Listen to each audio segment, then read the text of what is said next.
सभी श्रोताओं को नमस्कार।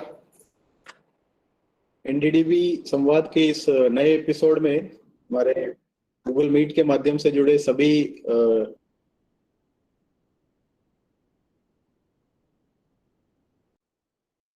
पटेल जी, जो कि गांव जरोला, आनंद, गुजरात से हैं। जयेश भाई, आपका इस कार्यक्रम में बहुत बहुत स्वागत है। आपका और आप सभी का दोबारा इस कार्यक्रम में मैं स्वागत करता हूं। सबसे पहले कार्यक्रम के बारे में आपको थोड़ा बता, हम जयेश भाई से चर्चा करेंगे और आपके जो भी सवाल है वो हम एकदम प्रोग्राम के अंत में लेंगे। तो अभी आपके सारे माइक म्यूट है, तो अंत में आपको अवसर दिया जाएगा। जो भी जयेश भाई से आप सवाल करना चाहे, प्रोग्राम के अंत में आप सवाल कर पाएंगे। और आपके स्क्रीन शेयर वगैरह मत करिएगा, वो हमने डिसेबल किया हुआ है। तो कार्यक्रम को पूरा देख लेने के बाद आपको जयेश भाई से अपने सवाल करने का अवसर दिया जाएगा।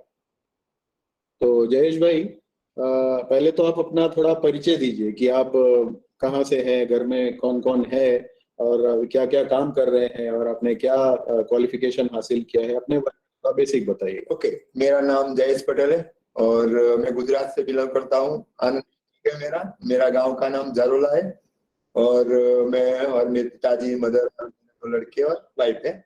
और एनिमल रिलेटेड हम बिजनेस करते हैं और उसमें अच्छी खासी मतलब 18 साल से मैं काम कर रहा हूँ, तो उसमें मैंने प्रोग्रेस भी किया है, तो मैं आपको शेयर करूंगा। जी बिल्कुल। तो जयेश भाई के बारे में हमने एक छोटा सा वीडियो भी बनाया है। इस चर्चा को आगे बढ़ाने से पहले हम आपको उनके बारे में एक छोटा सा वीडियो पहले दिखाना चाहेंगे।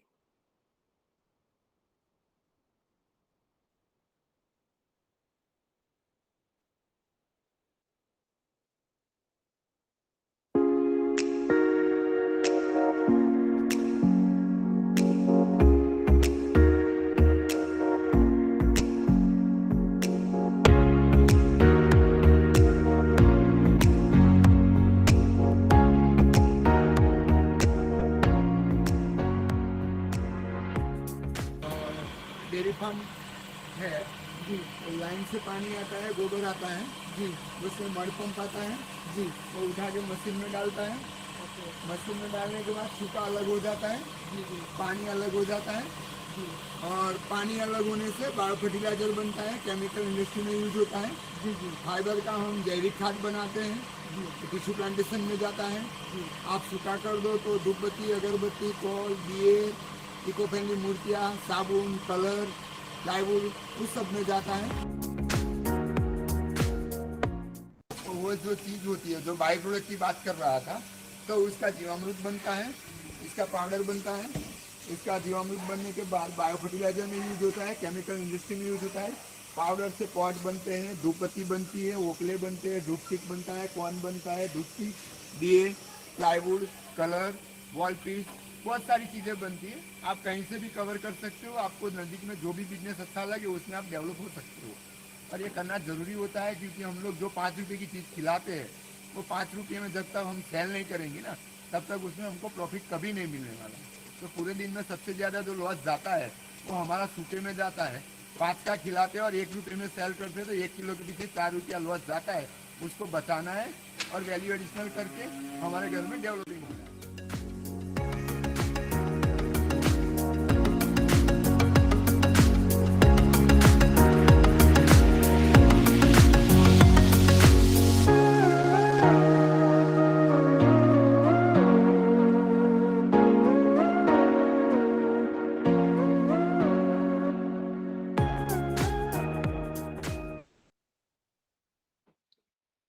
तो जैसा आपने वीडियो में देखा, जयेश भाई जो है बहुत प्रगतिशील किसान है।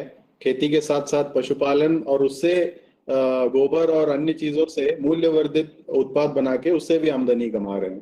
तो जयेश भाई, पहले तो आप ये बताइए कि आपके खेती में और पशुपालन में उसके बारे में थोड़ा बताइए कि खेती में आप क्या क्या चीजें उत्पादन कर रहे हैं और पशुपालन में आपकी क्या क्या प्रजातियां हैं जानवरों के, और उससे दूध उत्पादन कैसा है। जैसे आपने पूछा मुझे खेती की बात बोले, तो हमारे एरिया के हिसाब से हमारी जंगल खेती करते हैं और हमारे यहाँ मतलब धान होता है, तंबाकू होती है और ज्यादातर वही क्रॉप होता है। तो सबका साथ सबका विकास है, वही करेंगे तो आगे जाएंगे जी। और थोड़ा बहुत खेती में भी थोड़ी बहुत दिक्कत होती है, तो हम लोग एनिमल के बारे में सोचने लग गए। तो हम खेती की जगह पे खेती एनिमल के लिए करना चालू कर दिया, और वहाँ हम नेपियर है, अच्छी खासी जो वेराइटियां होती है एनिमल के लिए करते हैं। तो हमने एक साइकिल बना दी, घर पे डेयरी बिजनेस स्टार्ट कर दिया।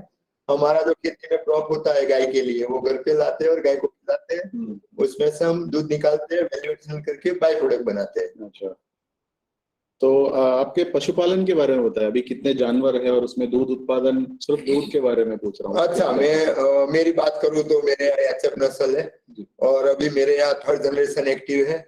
और 3rd जनरेशन की बात करेंगे तो गाय से बछड़ी, बछड़ी से बछड़ी, और बछड़ी से आगे की बछड़ी डेवलप हो गई है। तो अभी मैं उसमें से अच्छा दूध निकाल रहा हूँ, ब्रीडिंग करके, वैल्यू एडिशनल करके, कम एनिमल में ज्यादा दूध निकालने की जो कोशिश होती है, उसमें अभी ठीक ठाक मैं सेट हो गया हूँ। और मेरे यहाँ 12 एनिमल रहते हैं, और सालों से यही चलता है, नया एक बनता है तो पुराने में से एक सेल करता हूँ। और आज की बात करेंगे, आज के दिन की बात करेंगे, तो ये समर स्टार्ट हुआ है तो थोड़ा दूध में भी फ्लक्चुएशन है, लेकिन आज का 12 एनिमल का 180 लीटर दूध है पूरे दिन का। और इसमें से आपको सिर्फ दूध से आपको कितना आमदनी हो जाता है? दूध की बात करेंगे तो 1,60,000 से लेके 1,80,000 के आगे पीछे वो हर महीने का प्रोडक्शन आता है। और एक साल की बात करेंगे तो 18-19 लाख 20 लाख तक चला जाता है। जी, तो ये सिर्फ दूध के बारे में बताया। दूध के बारे में। और आपके फसल खेती से आपको कितना आमदनी? खेती की बात करेंगे तो वहां भी हम लोग 8-9 लाख रुपए की खेती करते हैं, तंबाकू होती है, धान होता है, तो वहां भी थोड़ा होता है। जी, तो ये दूध का बिजनेस आप कर रहे हैं, खेती भी कर रहे हैं। हाँ, लेकिन ये जो गोबर से मूल्यवर्धित उत्पाद है, ये एक नई योजना है, और ये आइडिया सबसे पहले आपके मन में कैसे आया, उसके बारे में थोड़ा बताइए। जैसे हम लोग बोलते हैं, सालों से हम लोग डेयरी बिजनेस करते, तो हर घर में बायोगैस रहता था जी, और बायोगैस से जो स्लरी निकलती थी उसका यूज करने में बहुत सारी दिक्कतें आती थी सालों पहले। और वैसे भी मेरा एक एक्सीडेंट हो गया। अच्छा। और मैं हॉस्पिटल हो गया, तो मैं हॉस्पिटल में बेड रेस्ट में था, तो वहां मुझे 3 महीने के लिए रेस्ट लेना था जी। और वहां मैं पाइनएप्पल का जूस, ऑरेंज जूस, वो सब पीता था।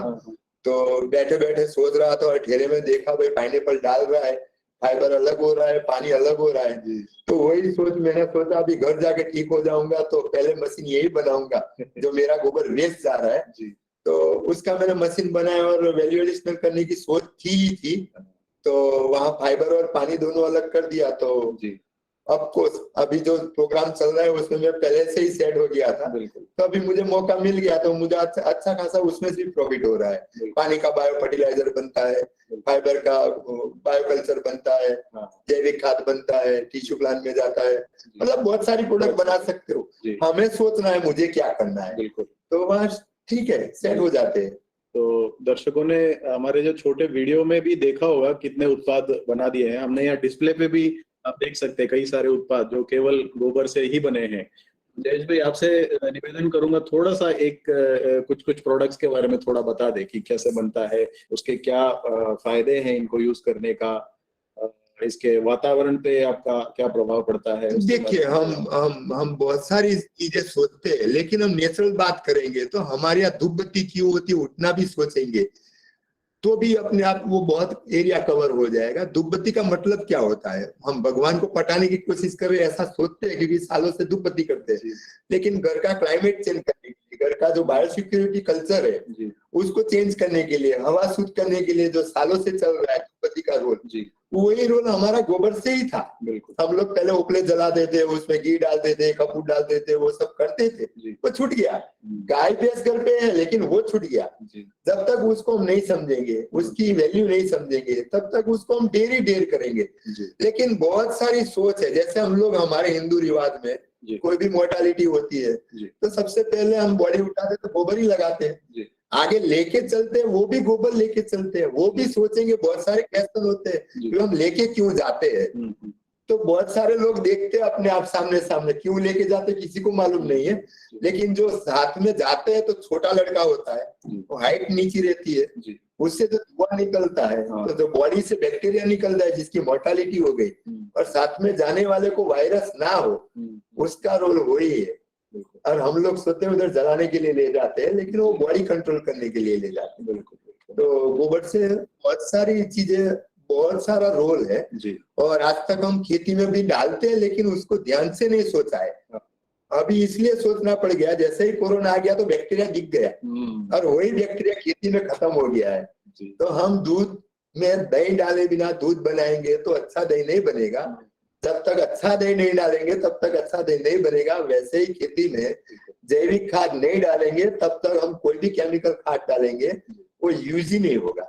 तो उसके बारे में मैंने सालों से सोचा था और वैसे भी अभी ठीक ठाक मेरा जो सोच था वो सेट हो गया है और आने वाले 20-25 साल ऑर्गेनिक के ही आएंगे और जो बिजनेस चल रहा है उसमें हम वैल्यू एडिशनल करेंगे। तो बिना दूध के भी कमाने की जो कोशिश होती है वो सफल होगी, बिना दूध वाली गाय भैंस से कमाने की जो कोशिश है वो भी सफल हो जाएंगे। तो हमें सोचना पड़ेगा। बिल्कुल। तो आपने बताया कि ये जो आइडिया था आपको हॉस्पिटल में आया था। हाँ, लेकिन आइडिया मिलने के बाद क्या आपने इस बिजनेस के रिलेटेड कहीं से कोई प्रशिक्षण या कहीं जाके कुछ सीखा या केवल अपने आप एक्सपेरिमेंट करके? सर वही R&D करते गए हम। पहले छोटा बनाया, फिर उससे बड़ा बनाया, फिर उससे बड़ा बनाया और उसमें जो जो कमियां था वो चेंज करते करते फिलहाल बहुत सेट हो गए। अच्छा, तो आपने कृषि और पशुपालन के बारे में तो बताया, लेकिन ये जो गोबर से मूल्यवर्धित वस्तुएं बना रहे हैं उसके इकोनॉमिक्स के बारे में थोड़ा बताइए कि आपको सालाना आप कितना इसको सेल कर पाते हैं, उसमें आपका लागत कितना पड़ रहा है, मुनाफा कितना हो रहा है, उसका परसेंटेज वगैरह थोड़ा। बहुत ही अच्छी चीज बोलेंगे तो हम जो भी प्रोडक्ट बनाएंगे और वो प्रोडक्ट ऐसी होनी चाहिए हर घर में चलने वाली चाहिए। हमें फैंसी आइटम नहीं बनानी है, हर घर में चलने वाली आइटम बनानी है। थोड़ा कमाएंगे लेकिन ज्यादा सेलिंग होगा तो अपने आप प्रॉफिट बढ़ेगा। और जब मार्केटिंग की बात भी आती है साथ साथ में तो लेगा कौन, ठीक है सोचना जरूरी होता है, लेकिन हम जब तक कुछ नहीं करेंगे तब तक लेने वाला भी मालूम नहीं है कि हम कर क्या रहे हैं ना। बनाएंगे, आइडिया देंगे, उसको देंगे, वो यूज करेगा, एक बार यूज करेगा, 2 बार सोचेगा, तीसरी बार और 5 बंदे को वही बताएगा, वो अपने आप मार्केटिंग हो जाएगा। तो अभी आप इस मूल्यवर्धित वस्तु से जो आप मुनाफा कमा रहे हैं वो आपको अभी कैसा चल रहा है, आपको ये संतोषजनक लग रहा है? सर ऐसा बोल सकते हैं अभी दूध की रिक्वायरमेंट की जगह पे बाय प्रोडक्ट की रिक्वायरमेंट बढ़ने वाली है और आने वाले दिनों में जो भी एनिमल होते हैं उसके maximum value additional, maximum profit हम वहां से कर सकेंगे। और जैसे पेट्रोल डीजल की रिक्वायरमेंट है वैसे ही ये सब चीजें उसी कंपेरिजन में आने वाले 5-6 साल में आएगी ही आएगी। तो दूध का भाव चाहे बढ़े ना बढ़े इससे तो आपका आमदनी होगा ही होगा। जी, तो ये जो प्रोडक्ट्स है उसके उत्पादन के बारे में थोड़ा बताइए कि ये उत्पाद कहाँ बनते हैं, कैसे बनता है और इसका मार्केटिंग और इसका सेल वगैरह कैसे होता है? देखिए अभी मेरा बिजनेस है एनिमल का, मुझे दूध का बिजनेस बोल सकता हूँ लेकिन मेरा जो रॉ मटेरियल निकलता है उसमें से मैं धूपपत्ती का पाउडर बनाता हूँ। पाउडर बनाने के बाद मेरे पास और एक आगे लाइन है, हम ज्वाइंट वेंचर में हैं और वो लोग वहाँ अहमदाबाद में नवरंगपुरा में वो प्रोडक्ट बनाते हैं। अच्छा। और हम लोग आगे अब्दुल कलाम का एक एनजीओ है सैटेलाइट में, अच्छा। उसमें ज्वाइंट वेंचर है। ओके। और वो लोग डिमांड लाते हैं ऐसे ऐसे आइटम बनाओ, हम लोग वो बना के उनको सप्लाई करते हैं और आगे चेन ऑटोमेटिक चलती है। तो वहां भी बेनिफिट है, सीधे सीधा सबका एक सर्किट बन गया है। तो अहमदाबाद में चलता है पूरा। जी। तो आपने अपने स्तर पे तो काफी प्रगति कर लिया है, इतना एक महत्वपूर्ण आय का स्रोत आपने अपने लिए ढूंढ लिया है। तो आप क्या इस पद्धति के और फैलाने के लिए दूसरों के साथ ये अपना ज्ञान शेयर करते हैं, उसके लिए आप क्या क्या करते हैं? सर ऐसा है ना, ऑटोमेटिक सिस्टम है जी। मेरे यहाँ जैसे ही नाम होता है वैसे वैसे देखने वाले, सुनने वाले और इच्छा वाले बहुत सारे लोग आते हैं। आने के बाद वो नहीं करते तो और 5 बंदे को वो बोलते हैं यहाँ जाओ, ऐसा नॉलेज मिलता है। तो ऑटोमेटिक दोनों का नॉलेज बढ़ता है, मेरा भी उससे ही बढ़ता है। ऐसा नहीं है मैं सब सीख के आया हूँ, जो सामने बंदा आता है वो भी कुछ सोच के आता है तो उनका मैं सुनता हूँ, मेरा वो सुनता है। तो अपने आप दोनों का कॉन्सेप्ट चलता है और वहां से रूट निकलता है। बिल्कुल। अभी जैसे ये ऑनलाइन चल रहा है, आपके इतने सारे दर्शक आपको सुन भी रहे हैं, तो पहले भी आपके जो भी वीडियोस वगैरह ऐसे सोशल मीडिया पे लोग सुन के, जयेश भाई ने पहले हमको बताया था कि लोग दूर दूर से आने के लिए और ये ज्ञान लेके जाते हैं और अपने स्तर पे अपने रिक्वायरमेंट के हिसाब से उसको मॉडिफाई करके वहां पे इम्प्लीमेंट कर रहे हैं। तो बहुत ही बढ़िया काम कर रहे हैं जयेश भाई। तो हमारे साथ बहुत सारे छोटे किसान भी जुड़े हुए हैं, तो ऐसे लोग जो इस फील्ड में अगर नए रूप से आना चाहते हैं इस मूल्यवर्धित उत्पाद बनाने में, तो ऐसे नए लोगों के लिए आपका क्या संदेश रहेगा कि उनको इसमें आना चाहिए या क्या करना चाहिए उनको? देखो हमारी देश की जो कंडीशन है, जी हम लोग इतना जल्दी सोचते हैं, कुछ भी सोचने से पहले बोलते दूंगा किसको, जी और सब सेट होने के बाद 3-4 महीने के बाद नया ढूंढ लेगा। जो हमने पीछे 6 महीने यूज किए थे उसको छोड़ के और आगे नया कॉन्सेप्ट पकड़ लेंगे।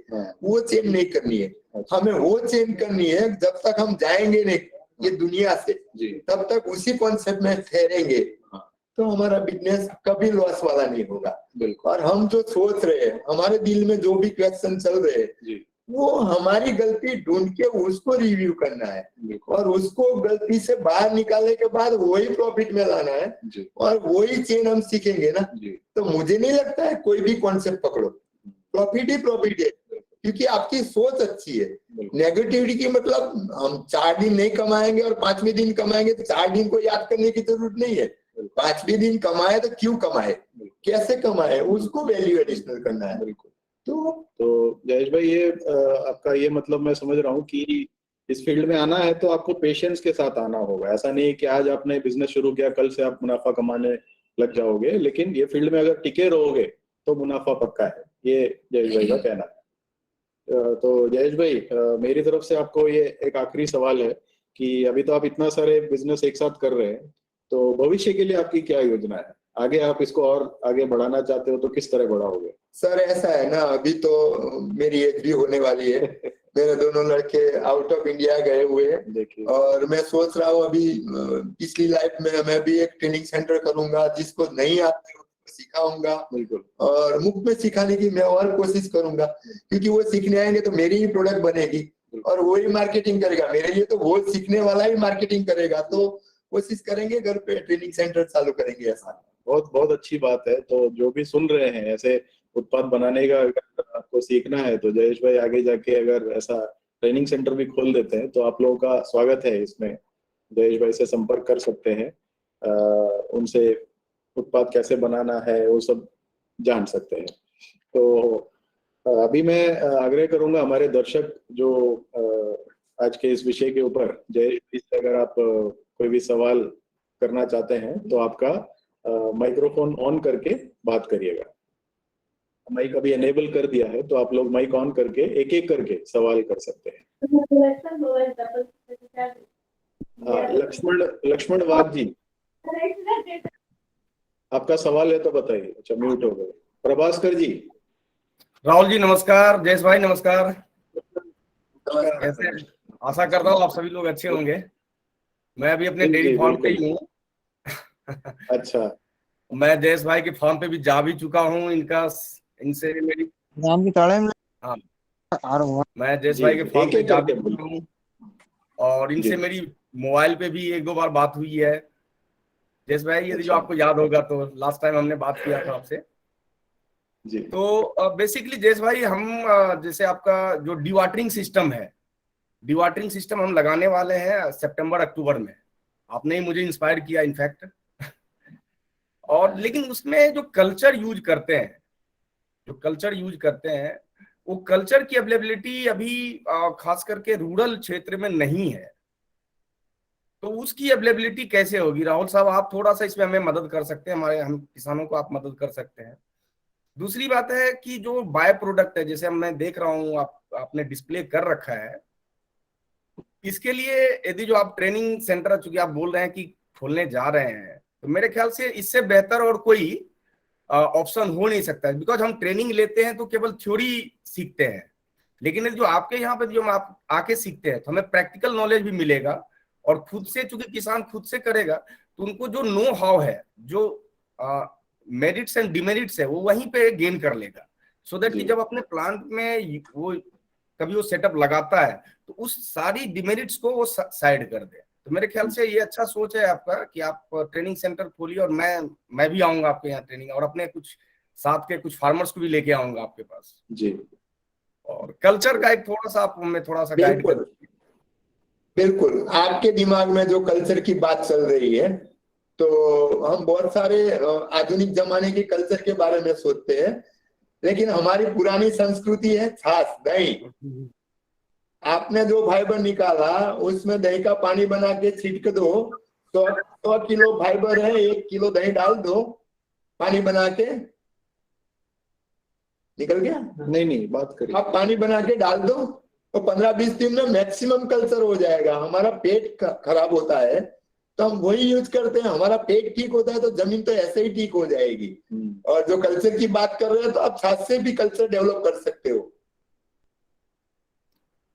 ऐसे अभी हमारे पास तो जितने भी डंग है, मैं उस पे एक ट्रायल कर रहा हूँ। हमारे पास गो कृपा अमृतम है और इनफैक्ट हाँ। अभी तो मैं उस पे एक ट्रायल कर रहा हूँ, गो कृपा अमृतम का स्प्रे कर रहा था। तो बिल्कुल। अभी जस्ट स्टार्ट किया है, 5-6 दिन ही हुए हैं, तो अभी उसका हाँ। रिजल्ट मुझे देखना बाकी है। बिल्कुल। डायरेक्ट फर्टिलाइजर करके उसको हम खेतों में डाल सकते हैं। बिल्कुल, ये भी लेकिन अंडर ट्रायल आपने जो बॉटल से यूज किया है, हाँ, आप वो डायरेक्ट मत करो। आप एक बैरल में डेवलप कर लो, पहले गुड़ डाल के, पानी डाल के, उसमें बॉटल डाल दो, उसमें गुड़ डाल दो और चने का आटा थोड़ा डाल दो खाने के लिए, प्रोटीन। नहीं, मैं आपको दिखाता हूँ यदि मैं आपको दिखाता हूँ। मैंने यहीं पे किया है, 200 लीटर का ड्रम है हमारे पास। ओके, हाँ, 200 लीटर का ड्रम है, बराबर है। मैं दिखाता हूँ यदि जो आपका ये जो आपको दिख रहा होगा, हमने 200 लीटर, शायद आपको दिख रहा हो सर, रेडी हुआ है, आपका दही बन गया है।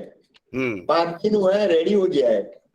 यस, आपका कल्चर रेडी है ड्रम में। यस। और ये एक मैं नया ट्रायल कर रहा हूँ, जो गाय का जो प्लासेंटा है, उसका भी मैंने कल्चर डेवलप किया है। ओके। ये हमने खेतों में यूज किया था, इस बार बहुत अच्छा रिजल्ट है। इस बार हमने अपने खेतों में ही ट्रायल किया है। जो प्लासेंटा है उसको हमने लगभग 45 दिन तक एक मटके में रख के उसको फर्मेंटेट कराया था। हाँ, और बिल्कुल। आप उसमें मतलब एमोनियम नाइट्रेट डेवलप किया आपने। यस, है ना? तो वो तो अपने आप खा दिए और उसका बहुत अच्छा रिजल्ट है। इनफैक्ट गो कृपा अमृतम से ज्यादा बेटर रिजल्ट है वो प्लासेंटा का।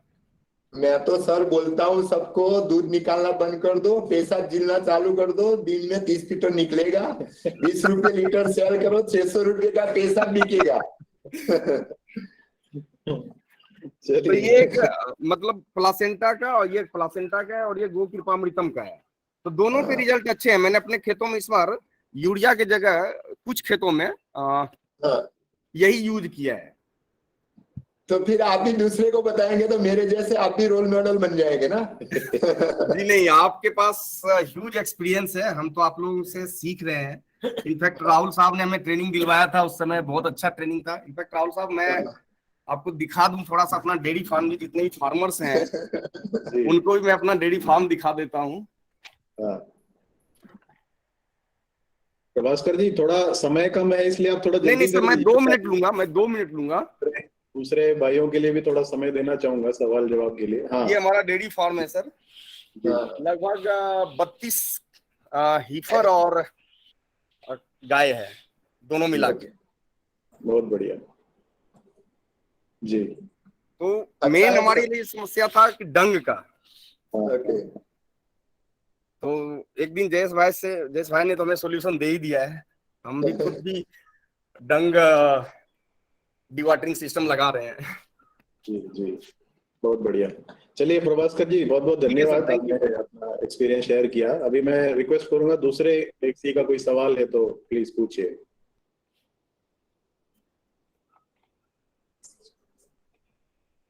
आपके सवाल आप टाइप करके मैसेज में भी डाल सकते हैं। अगर आपका वीडियो ऑन नहीं हो पा रहा, माइक ऑन नहीं हो पा रहा है, तो आप मैसेज भी कर सकते हैं।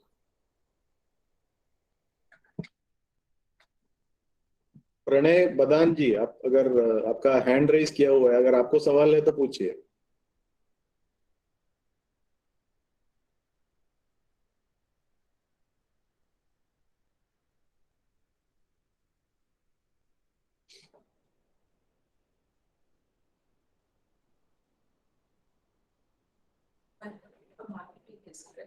हाँ जी, तो ये कौशल किसान वहां से पूछ रहे हैं, बाई प्रोडक्ट का मार्केटिंग कैसे करते हैं। तो जयेश भाई ने आपको बताया था, मैंने भी वो सवाल पूछा ही था। तो ये बोलते हैं कि बाई प्रोडक्ट्स के लिए जो रॉ मटेरियल है वो सप्लाई कर देते हैं और एनजीओ के माध्यम से उसका मार्केटिंग हो जाता है। सर, दूसरा रास्ता मैं बताऊं आपको, एक खुद को आप कुछ मत ढूंढो, खुद के रिलेटिव को दो, और रिलेटिव उनको रिलेटिव को देंगे और वो उनको देंगे, पूरी दुनिया हम रिलेटिव ही है, वो अपने आप बढ़ता जाएगा। आगे सोचो ही मत, खुद के रिलेटिव को दो ना, वो भी खुश होंगे तो हमारा रिलेशन दोनों में बढ़ेगा। उनके रिलेटिव आगे बढ़ेगा, उनके आगे बढ़ेगा, बिजनेस तो होता ही रहेगा, थोड़ा समय लेगा लेकिन हो जाएगा जरूर। तो एक सवाल ये भी आया है जयेश भाई कि वेस्ट डिकम्पोजर जो है, क्या उससे वाकई लाभ हो रहा है? हम दिमाग से सोचेंगे या दिल से सोचेंगे तो दोनों में अंतर हो जाता है। बिल्कुल। दिमाग वाला दिखता नहीं है, हाँ। दिल वाला दिखता है। तो दिल वाला दुनिया ले जाता है, वो ठीक ठाक है जी। तो हम यूज करेंगे तब दिखेगा। आप 5-10 लाइन उसमें डालो, 5-10 में मत डालो, वो अपने आप तय करो क्या हुआ है जी। तो रिजल्ट तो है ही है, तो देखना खुद को है। ठीक है। ये एक सवाल ये भी आया है, वो मैंने कि जो गोबर से पानी जो अलग हो जाता है, हाँ। उस पानी का आप क्या क्या कर रहे हैं? सर ऐसा है ना, पानी का हम पहले तो बायो फर्टिलाइजर बना सकते हैं, और ज्यादा क्वांटिटी में होता है तो हम ओपन लैंड में भी यूज करते हैं खाद की जगह पे। दूसरा स्कोप होता है, हमारे आसपास में केमिकल इंडस्ट्री होती है जी। तो वहां जो पानी का पीएच मतलब जहरी पानी होता है उसको डीवाटरिंग मतलब डाउनेज करने के लिए, कल्चर एक्टिविटी बढ़ाने के लिए ये पानी यूज होता है। तो उसमें जो पीएच बढ़ गया है, खराब पानी हो गया है, तो ये कल्चर वाला पानी डालने से वो पानी पीने लायक होता है, बाद में वहाँ भी यूज होता है। जी, जादव दिलीप भाई, आपका कोई सवाल है? पूछिए, बोलिए जादव दिलीप जी।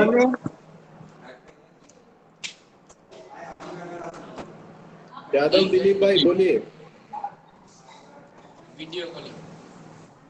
हेलो। हाँ जी बोलिए। कैसे हो? जी बढ़िया।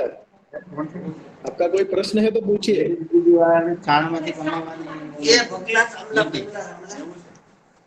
आप लोग गुजरात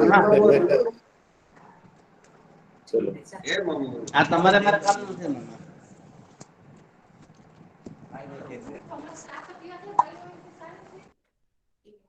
हाँ जी, और किसी का सवाल है तो पूछिए। कौन सा?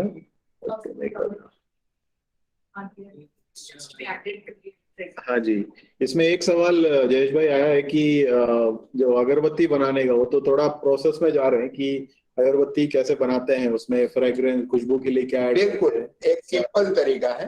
आप 1 किलो धूप बत्ती का 100 मेज का 80 मेज का आसपास का पाउडर बनाना पड़ेगा पहले, और उसके अंदर हम 40 ग्राम गुगर डाल सकते हैं, 20 से 30 ग्राम कपूर डाल सकते हैं, और उसमें गवारगम 20-25 ग्राम डालना है जो चिपकाने के लिए होता है। आप ये कॉम्बिनेशन करो, एक बार खुद बनाओ, खुद यूज करो, और उसमें से आप टेस्ट खुद करो, या तो रिलेटिव को दो, वहां टेस्ट करवाओ। जिस दिन वो बन रहा है सामने वाला बोल के ये कहाँ से लाया, उसी आइटम को पकड़ लो, उसी फॉर्मूला को पकड़ लो, अपने आप वो डेवलपिंग हो जाएगी। बिल्कुल। जयेश भाई एक बहुत अच्छा सवाल आया है, आप इतने सारे उत्पाद बना रहे हो, इसमें सबसे आपका फेवरेट उत्पाद कौन सा है? बिल्कुल बढ़िया, और छोटे उपले है और सिंपल तरीका है, उसमें लेबर कॉस्ट कम लगती है, बनाने में इजी होता है, और सबसे अच्छी बात बोलूं तो घर का पूरा बायोसिक्योरिटी का काम करता है उपला। उसके बाद वो जलाने के बाद जो राख निकलती है, वो राख में 15 दिन की इकट्ठी करता हूँ दोनों टाइम की, और 1 केजी के आसपास होता है। उसी राख में मैं 100 ग्राम पौष्टिक सोडा डाल देता हूँ, और उसी राख का जो मिला हुआ पाउडर बनाया वो बर्तन साफ करने के लिए यूज करता हूँ। तो वो सबसे आसान और सबसे अच्छा तरीका है, दोनों काम होता है, बर्तन के बर्तन होते हैं और घर का फिल्टरेशन का भी काम होता है, दोनों जगह पैसा बचता है, दोनों जगह के शुद्धिकरण होता है, तो मोटा मतलब बीमारी नहीं आती है और हेल्थ अच्छी रहती है। एक सवाल आया है कि जो फर्टिलाइजर बनाने के लिए पहले तो कितना दिन लगता है उसमें, और जो कल्चर यूज करते हैं फर्टिलाइजर बनाने में, उसको यूज करके कितना दिन में फर्टिलाइजर तैयार हो जाता है? देखो हमारी पुरानी संस्कृति है, सालों से हम गोबर ऐसे ही यूज करते थे, उसमें भी कल्चर होते ही है जो गाय से निकलते हैं। लेकिन आज के जमाने की जो जरूरत है, पौधे की जो स्पेशली कल्चर होता है वो डालने से उसका वैल्यू एडिशनल बढ़ता है। तो हम कितना भी चीज बोलेंगे, कोई भी बात बोलेंगे, जितनी पुरानी होगी उतना पॉपुलेशन ज्यादा होगा, उसका वैल्यू एडिशनल ज्यादा होगा। हम जल्दी यूज करेंगे तो भी लॉस नहीं जाएगा, डॉस तो कहीं नहीं जाता है, वो ऑटोमेटिक खेत में जाने के बाद उसका पॉपुलेशन खेत में भी बढ़ता है। हमारा जो रॉ मटेरियल है, हमारा जो खाद है, वो उसका खाना होता है। तो आप सोचो मत, आप यूज करने के बारे में सोचो, और दिन के बारे में जो सोचते हैं, तो जितना दिन ज्यादा होगा उतना अच्छा खाद होगा, जितना दिन कम होगा वो नजदीक नजदीक होगा, लेकिन खराब कुछ नहीं है। जी, ये शायद तिरहुत मिल्क यूनियन से एक सवाल है कि किसान इसका रख रखाव कैसे कर पाएंगे। बिल्कुल। सवाल थोड़ा अगर एक्सप्लेन कर पाइए आप, थोड़ा पहले बता दीजिए। रख रखाव की जो बात करते हैं, तो मेरा तो ऑलमोस्ट डेली ड्राइव होता है, उसमें हम कल्चर एक्टिविटी करते हैं, और आगे जो प्रश्न था उसी का जवाब इसमें भी मिलता है। रख रखाव का मतलब होता है हमें डेयरी करना है, जब जरूरत होती है तब बैग पैक करनी है, और मार्केटिंग करना है तो हमें पॉलीथीन में पैक करना पड़ेगा, बाद में ऊपर कवर डालना पड़ेगा। पॉलीथीन में एयर ब्लॉक हो जाएगा तो कल्चर कोमा में चला जाएगा, तो और मॉइस्चर मेंटेन रहेगा, तो मोर्टालिटी नहीं आएगी और खाना कम खाएगा जी। तो हम चाहे उतना चला सकते हैं। एक सवाल आया है कि ये इसमें से जो पानी और मिनरल्स गोबर से जो आता है उसको हाइड्रोपोनिक मिनरल जैसा इस्तेमाल कर सकते हैं। हाइड्रोपोनिक में मैंने खुद यूज किया था, मैंने 3 साल हाइड्रोपोनिक चलाया है, और गुजरात गवर्नमेंट से मुझे district level, state level award उसमें भी मिला था। और उसमें भी हम यूज कर सकते हैं, उसका मूवमेंट भी अच्छा रहेगा, फंगस भी कम आएगी, और मैक्सिमम मिनरल्स तो है ही है, जो हम गाय को खिलाते हैं तो यूज कर सकते हैं। ठीक है। और किसी का कोई सवाल हो तो माइक ऑन करके भी पूछ सकते हैं।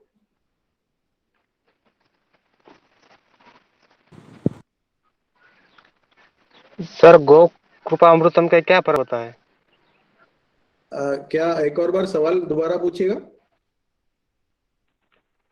सर, गो कृपा अमृतम बैक्टीरिया होता है ना, उसका क्या जमीन में फर्क होता है डालने से?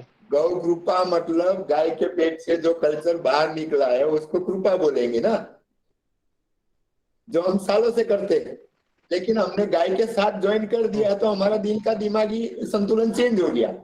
तो कल्चर ही मतलब गाय से निकला है, अच्छी वाली जेन्युइनली है, मतलब देसी एनिमल का अच्छा कल्चर होता है, जेन्युइन कल्चर होता है, और खेत में भी हेल्थ रहती है, टेम्परेचर में मैनेजमेंट अच्छा करता है, क्योंकि बॉडी का टेम्परेचर और बाहर का टेम्परेचर मैच होता है, तो उसकी कृपा ज्यादा रहती है, मतलब मोर्टालिटी कम होती है, बच्चे ज्यादा पैदा करता है तो पॉपुलेशन ज्यादा बढ़ता है, तो ऑलमोस्ट अच्छा वाला दही खेत में बनता है।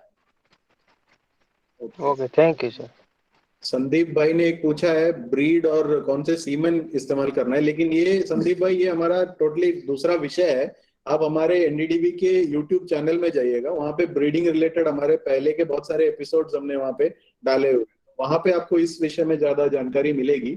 आज हम जयेश भाई और उनके इस गोबर आधारित मूल्यवर्धित उत्पाद के बारे में बात कर रहे हैं, तो उससे रिलेटेड सवाल ही हम उनसे पूछेंगे। एक दूसरे सवाल किया है कि ये जो फर्टिलाइजर का पैकेजिंग करते हैं, उसमें आप किस तरह का टेक्नोलॉजी यूज कर रहे हैं, पैकेजिंग के बारे में? पैकेजिंग का वही है सर, हमें लंबा रखना है, एयर प्रूफ रखना है, और डबल बैगिंग करना पड़ेगा। पॉलीथीन में पैक करने से हवा नहीं लगेगी, तो हमने जो कल्चर के लिए मॉइस्चर मेंटेन किया वो सूख नहीं जाएगा, और हवा प्रूफ हो जाएगा, तो कल्चर थोड़ा थोड़ा खाएगा, मतलब इतना जल्दी बॉडी वेट भी कम नहीं हो जाएगा। और बाहर सेफ्टी के लिए, पॉलीथीन सेफ्टी के लिए और एक बैग डालनी पड़ेगी, तो हम कहीं भी ट्रैवल कर सकते हैं, तो डबल पैकिंग करना पड़ेगा। जी, और कोई दर्शक कोई सवाल पूछना चाहे तो माइक्रोफोन ऑन करके पूछिए। हेलो। हाँ जी। हाँ, मैं मिनेश पटेल बोल रहा हूँ। बोलिए सर। हाँ, वो જયેશ ભાઈ, આપણે હેન્ડીક્રાફ્ટ ને જે બનાવીએ છીએ એનો સેલ માટેનો મોટો બેઝ ક્યાં છે? સૌથી મોટો બેઝ તો આપણે પોતે જ છીએ, પણ એમાં જો પણ ઇવેન્ટ થાય, ઇવેન્ટ કનેક્ટિવિટી बढ़ानी पड़ेगी, मतलब ઇવેન્ટમાં વધારે જવું પડશે ભાઈ। પણ એમાં ઇવેન્ટમાં જઈએ તો ઇવેન્ટનો ખર્ચો 50-60 રૂપિયા હોય, નથી હોતું। એટલી તો પ્રોડક્ટની વેલ્યુ બી નથી હોતી।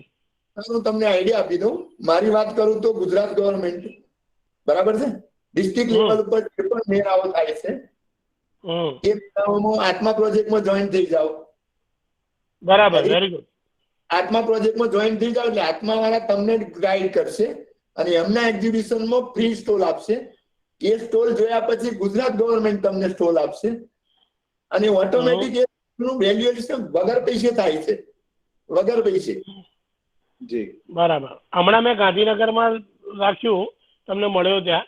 અત્યારે સરદાર પટેલમાં રાખ્યો તો 60,000 રૂપિયા તો ખાલી સ્ટોલનું ભાડું છે.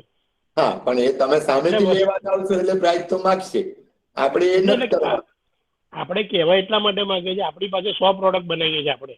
હા, 100 પ્રોડક્ટ બનાવી મૂકી તો થોડી રાખવાની છે. કઈ પણ આપણે આત્મામાં જોઈન થઈ જાવ ને. આત્મા એ પરમાત્મા છે. એમની આત્માવાળા પછી ગાંધીનગરમાં આત્માવાળાને ક્યાં મળવું?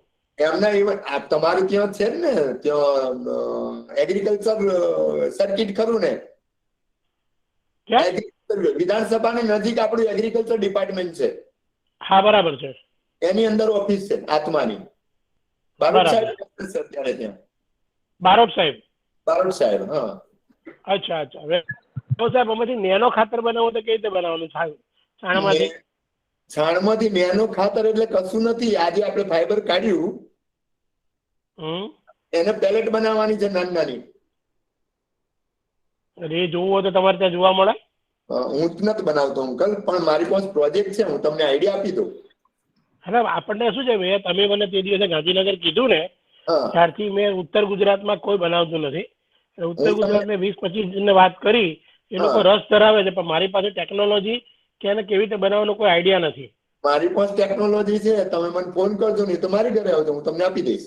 चलिए मिनेश भाई, सुनिए मिनेश भाई, आपको जयेश भाई का मोबाइल नंबर दे देंगे, तो आपके जो डायरेक्ट आपको उनसे जो जानकारी चाहिए ना, आप उनको बाद में उनसे अकेले में बात करिए. अभी हम ये प्रोग्राम के दौरान जो है दूसरों को भी थोड़ा मौका देंगे सवाल करने का, है ना. आपको मिनेश भाई का नंबर आपको शेयर कर देंगे, ठीक है. डायरेक्टली उनसे बात करिएगा लास्ट में, ठीक है. चलिए, और किसी का सवाल है तो राजीव कुमार जी, आपने हैंड रेज किया था, आपका सवाल है तो पूछिए. राजीव कुमार, हाँ जी बोलिए.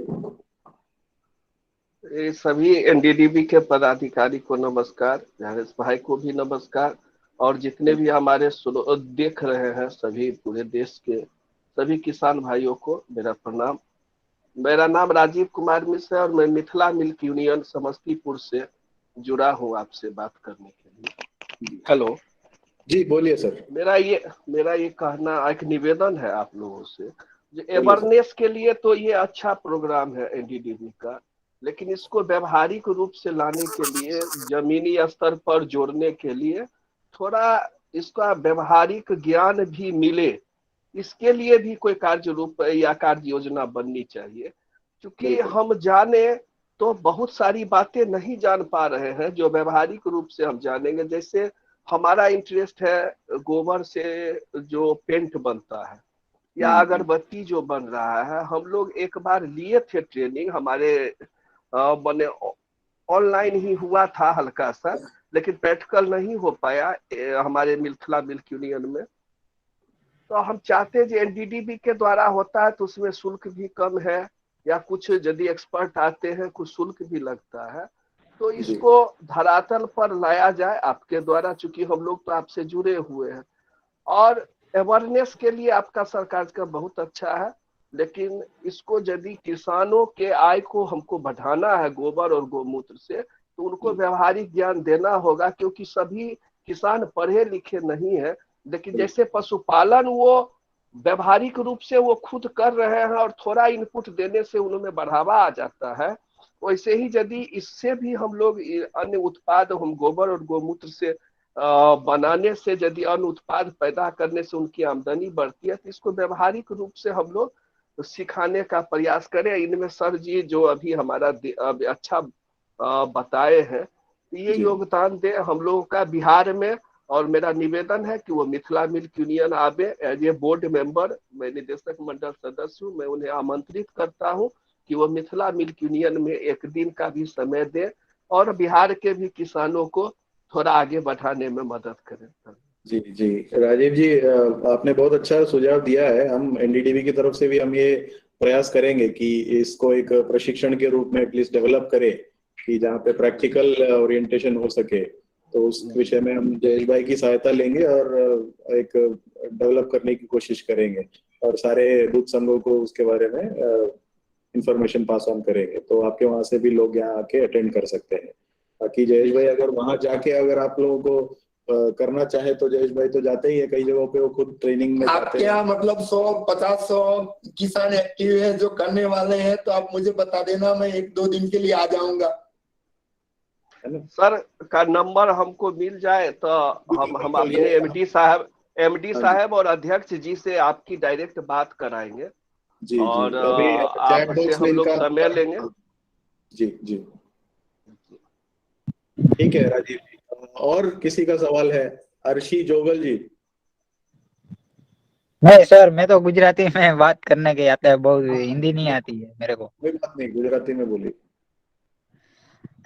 સાહેબ તમે વાત કરો જે છાણિયા ખાતરમાંથી વધારાની આવક મેળવવા માટે, हाँ તો એના માટે હું તો હમણાં જોઈ ટૂંકમાં આ વિડીયો કોલમાં જોડાણો, તો હવે એના વિશે તમે બતાવો કે કેવી રીતની વધારે આવક થઈ શકે એમ. બિલકુલ, તમે જે છાણ વેચો છો એવું તને ખબર ખરું કે આપણે સૂકું 5 રૂપિયાનું ખવડાવીએ છીએ, ટ્રેક્ટર ભરીને કેટલા રૂપિયા વેચીએ એવું ખબર કરી? નથી ખબર? 3000 ની આજુબાજુ ભાવ થાય. હા, તો એક ટ્રેક્ટરમાં 2 ટન ખાતર જાય આપણું, બરાબર છે? હા બરાબર. બરાબર, 3000 રૂપિયામાં 2 ટન ખાતર જાય એટલે તારું ખાતર 1.5 રૂપિયે કિલો વેચાયું, તો એક કેટલા રૂપિયાનો કિલો ખવડાવે છે એવું ખબર ખરી? કિલો તો બહુ અંદાજ નથી, પણ મણ નો ભાવ 150 ની 200 ની આજુબાજુ થઈ જાય. કેટલા રૂપિયાનું કિલો પડે? હે ને, 10.5 રૂપિયાનું કિલો પડ્યું બકા. હા 100%. તો 10.5 નું ખવડાયેલું 1.5 રૂપિયે વેચે છે તું. હા, છાણમાં નીકળે અને તે હા 12 મહિને વેચે છે ને. હું છાણિયું ખાતર વેચતો નથી, મારે ખેતી છે એટલે હું તો એમાં જ ભરું છું, ખેતરમાં જ. હા, નહીં ત્યાંય આપણે એ સમજવાનું છે, એમ જ ભરું છું એટલે એવી જ રીતના આપણે મળીએ છે કે ઘરનું ખાતર છે ને વીઘામાં 10 રન પર દઈએ. હા બરાબર. આજે હાલીશ કરો. સર અવાજ કપાય, પાછું કયો. અવાજ ગતો રહ્યો. ઓકે, તો તારી વાતની જોડે હું સંમત છું, તું તારા ખેતરમાં ભરે છે, પણ જરૂર કરતા વધારે ભરે છે, દર વર્ષે ભરે છે. હા 100% જરૂર કરતા વધારે થઈ જાય છે. તારા ક્રોપની રિક્વાયરમેન્ટ પ્રમાણે આપણે ખાતર નાખવાનું છે, એટલે આપણે બેગ પેકિંગ કરીને ખાતર ખેતરમાં લઈ જવાનું છે, જે સારી ગુણવત્તા વાળું બનાવવાનું છે, અને બાકીનો બેગ માર્કેટિંગ કરવાનું, એટલે વેલ્યુ એડિશનલ તો થશે. हाँ हाँ ठीक है अर्शी भाई, आपसे भी निवेदन करूंगा, जयेश भाई का नंबर हम दे देंगे, उनसे बाद में आप अकेले में बात करिएगा, क्योंकि आपका जो स्पेसिफिक रिक्वायरमेंट और है मेरा वो दूसरा एक, मैं लाइव में आपको क्या है ना, वो मेरी यहाँ पे मशीन से वो मैं जो कटिंग कर रहा हूँ निरण का जी, वो आप दिखाने की ट्राई करता हूँ। हाँ जी, थोड़ा जल्दी दिखा दीजिए। दिखा दे, मुझे भी कुछ नॉलेज मिलेगा तुझसे। जी, એને કઈક નવો આઈડિયા કર્યો હોય. अच्छा, ચાપ કટર જ છે. આ નિરણ છે. હા હા, એનું આ મશીન દ્વારા કટિંગ કરી અને આવી રીતનું હોલમાં ભરીએ છીએ અમે. બરાબર છે, સૌથી સારું કામ કહેવાય ભાઈ આ. હા, જેના હિસાબે બગાડ ઓછો થાય અને પ્લસ કે માલને ખાવામાં સરળ અને બીજા નંબરમાં કે એનું પાચન સરળ રીતે થઈ શકે. હા, એનર્જી ઓછી વપરાય ને તો મોટો તોડવામાં જ આખો દાડો જાય એનો. हाँ हाँ, चलिए अर्शी भाई, थैंक यू। थैंक यू अभी सर। और हाँ जी, दूसरे किसी का कोई सवाल है तो माइक ऑन करके पूछिएगा प्लीज।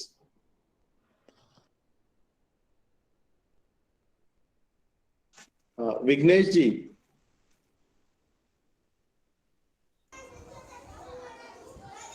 विघ्नेश जी का आवाज नहीं आ रहा है। हाँ विघ्नेश जी बोलिए। नमस्कार सर।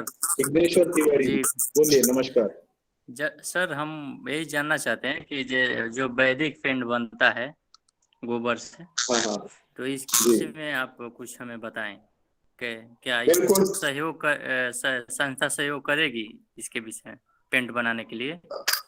संस्था सहयोग करेगी, आपका क्वेश्चन है। नहीं, आपको पेंट बनाने के बारे में जानना है या फाइनेंस का? पेंट बनाने के विषय में जानना है, और इसमें कंपनी कुछ सहयोग करेगी, मार्गदर्शन देगी, ये मार्गदर्शन चीज तो भी दे जानना है। सकते हैं जयेश भाई, तो सबको ज्ञान अपना देते ही है। सर ऐसा है ना, वैदिक पेंट का मतलब होता है हमारा जो पेंट बनता है उसमें हम 25 से 30% गोबर यूज करते हैं, तो वो जेन्युइन करते हैं जी। और उसका मतलब हमारा डिस्टेबल और इमोशनल कलर बनता है। हमें जो भी कलर चाहिए वो हमारा वही कलर रहता है, लेकिन उसमें गोबर यूज करते तो यूज करने से 5% डाउन रहता है घर का। जी। और आप पूछ रहे हो कलर बनाने के बारे में, तो हम सिंपल तरीका भी कर सकते हैं। हमारा गोबर का पाउडर बनाओ, उसमें चूना मिला दो।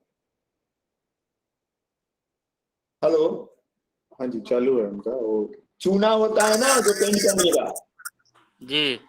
उसमें हम गोबर पाउडर मिलाएंगे, हमारा गाय का जो गोबर होता है उसका पाउडर बनाएंगे। अच्छा।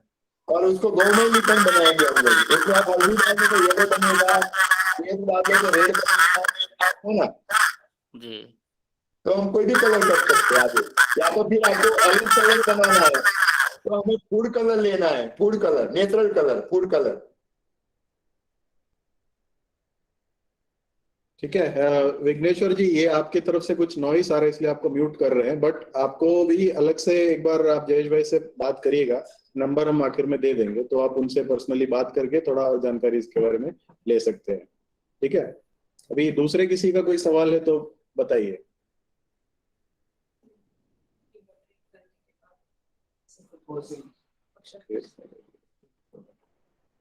हाँ जयेश भाई, एक सवाल मैसेज में किया है, डीवाटरिंग करने के बाद फर्टिलाइजर बनाए और खेत में कैसे उसका काम, वो पूरा प्रोसेस ये बता रहे हैं। अच्छा, आपने जो क्वेश्चन पूछा पानी के बारे में पूछ रहे हो, तो पानी में हम बॉटल पैकिंग करके भी बायो फर्टिलाइजर के हिसाब से यूज कर सकते हैं, एग्रो सप्लाई भी कर सकते हैं। और ऑलमोस्टली हमने एनालिसिस भी करवाया है, हम अच्छा बिजनेस करते हैं। तो उसमें magnesium, copper, zinc, iron, boron, sulphur maximum आसपास अच्छी क्वालिटी में पैदा होता है और नेचुरल होता है, ऑर्गेनिक मैटर में होता है। तो हमें स्प्रे भी कर सकते हैं। छोटा पौधा होता है तो पौधे के हिसाब से स्प्रे करेंगे तो डायरेक्ट पौधे को मिलेगा, या तो बड़ी खेती हो गई है तो पानी के साथ में हम पानी छोड़ेंगे, तो पानी का भी यूज खेत में होगा तो फर्टिलाइजर की जरूरत नहीं रहेगी। जी, एक कौस्तुभ कामत जी ने हैंड रेज किया, उनका कोई हेलो, सवाल है तो पूछिए। नमस्कार जी। जयेश भाई नमस्कार। हाँ जी, मुझे आपसे नमस्कार। ये पूछना बोलिए था सर। कि आपने शायद ये पॉइंट नमस्कार। डिस्कस किया है, लेकिन पैकेजिंग के बारे में आप कुछ बता सकते हैं हमको, क्या कैसे पैकेज कर सकते हैं? क्योंकि खाद जो सर ऐसा है ना, पैकेज, डी वाटरिंग से जो पाउडर मिलता है उसका हाँ क्वांटिटी बहुत हो जाता है। हाँ तो उसको कल्चर में मतलब हाँ, स्पेस रिक्वायरमेंट के हिसाब से अगर पॉलिथीन बैग में भरे और डायरेक्ट कल्चर डाले तो वो वर्क हो जाएगा क्या? नहीं सर, एक्चुअल में होगा भी, फिर इंडिविजुअल हो जाएगा, तो इंडिविजुअल कल्चर बैग में भी अलग अलग हो जाएगा ना। हमें रैक ही बनाना है, ढेर ही बनाना है। जब हमें रिक्वायरमेंट होती है उसी टाइम हम बैगिंग करेंगे, बाद में हम थोड़ा रख सकते हैं, लेकिन मिक्स होगा, पर्टिकुलर होगा। हम हमारे बारे में सोचेंगे तो हम होटल में जाते हैं तो हमारा हर खाने का अलग अलग टेस्ट होता है, अलग अलग बंदे का, बनाने का, पिरसने का, बैठने का, सोचने का। वैसे ही ढेर में भी, हम ढेर में रहेंगे तो सब साथ में कल्चर एक्टिविटी होगी। तो बैगिंग करने से बेटर है जब रिक्वायरमेंट होगी तब बैगिंग करेंगे हम। ओके। और ये मॉइस्चर जी, कंटेंट कैसा ट्रैक करने का उसके लिए? क्योंकि ड्राई मैंने ट्राई मॉइस्चर की किया था। बात करेंगे तो मैं 35 से 40% रखता हूँ मॉइस्चर सर। मॉइस्चर रहना चाहिए उतना 40%। रहना चाहिए, क्योंकि जो कल्चर एक्टिव होता है उसको भी पानी तो चाहिए ना सर, सॉफ्टनेस चाहिए ना। ओके, जयेश थैंक यू भाई, थैंक यू। पहले कई लोगों ने पूछा भी है और हम भी देने वाले हैं, आपका मोबाइल नंबर कृपया सबको बता दीजिए। तो मेरा मोबाइल नंबर है 9429034710। 34710, तो हम चैट में भी डाल रहे हैं। हाँ जी, ये जयेश भाई का नंबर है, तो इनका भी जयेश भाई आपका काम थोड़ा बढ़ने वाला है। लेकिन आप 6 बजे के बाद कॉल करना है यार, पूरे दिन चालू रहता है मेरा। जी तो और कोई ये अड़ेयार केदार जी, आपका सवाल है तो पूछिए।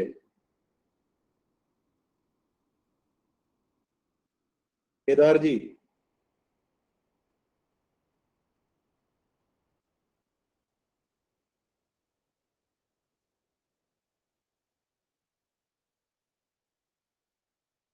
और किसी का सवाल है तो पूछिए।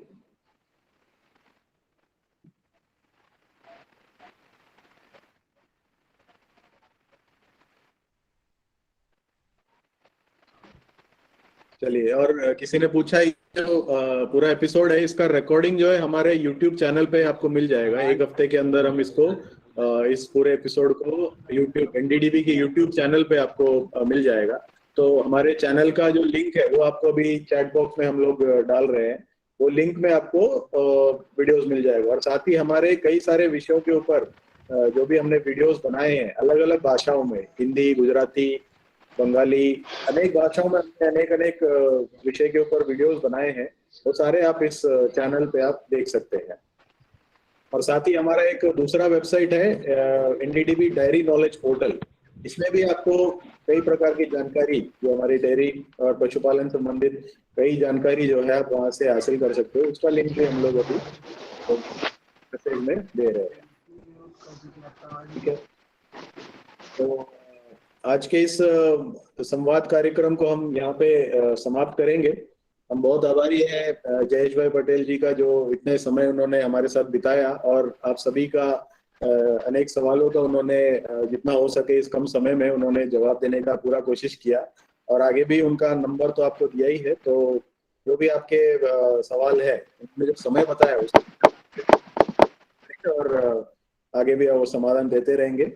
और हम एनडीडीबी की तरफ से भी ऐसे जो प्रगतिशील दूसरे किसान हैं जो हमारे डेयरी और पशुपालन क्षेत्र में अच्छा काम कर रहे हैं, उनके इस तरह के और भी एपिसोड हम आगे लेकर आएंगे हमारे एनडीडीबी संवाद श्रृंखला के अंतर्गत। तो अगला एपिसोड में मिलने तक आप लोगों से धन्यवाद करते हुए इस कार्यक्रम को यहाँ पे समाप्त करते हैं। थैंक यू, धन्यवाद। धन्यवाद। Thank you sir. Thank you.